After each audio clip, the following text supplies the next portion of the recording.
by the time we made Stay Together, it was obvious things really weren't the same as they were on the first album. The mood of the band was very, very different.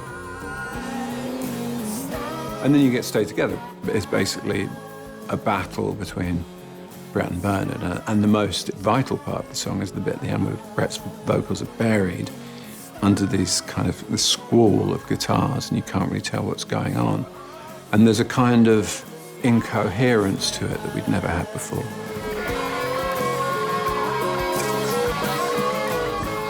The relationship between Brett and Bernard was definitely changing and was getting more fraught.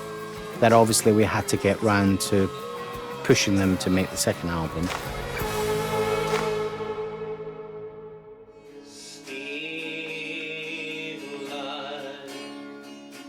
When it came to writing Dogman Star, we'd write much more separately.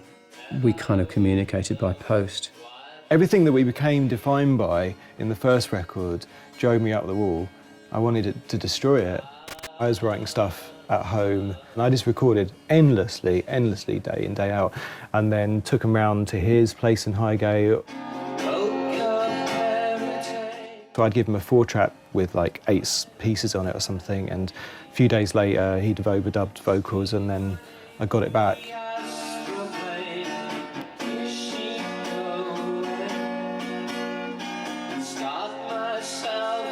Yeah, it was a very strange way of working. You know, we wrote by post, and then we recorded kind of separately. The whole period of making Dogman Star was very, very, very prickly. It was plain. There was a lot of tension in the room. And it just stayed like that.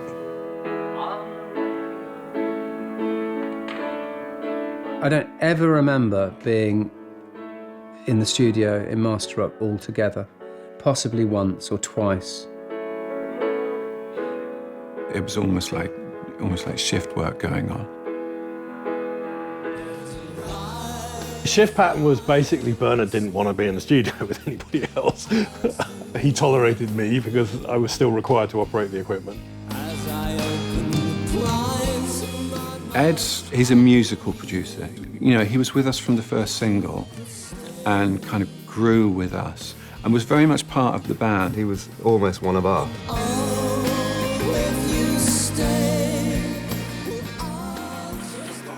You feel like you're part of a family. He's kind of like, he's the stable dad to your errant sons.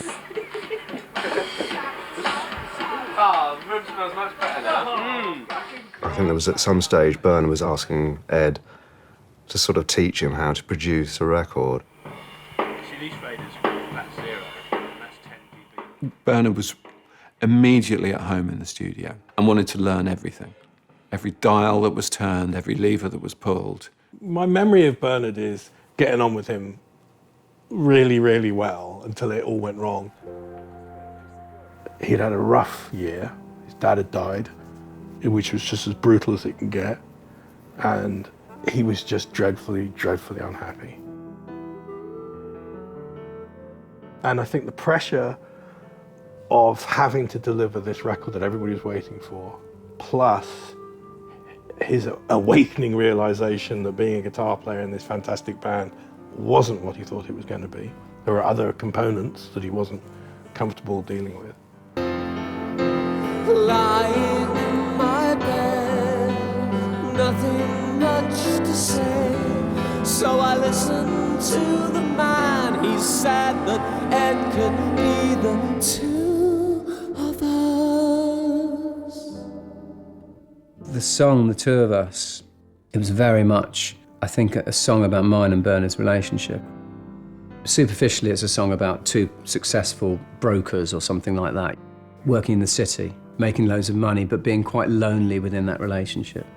But the kind of subtext of that is that I think it's about loneliness within success.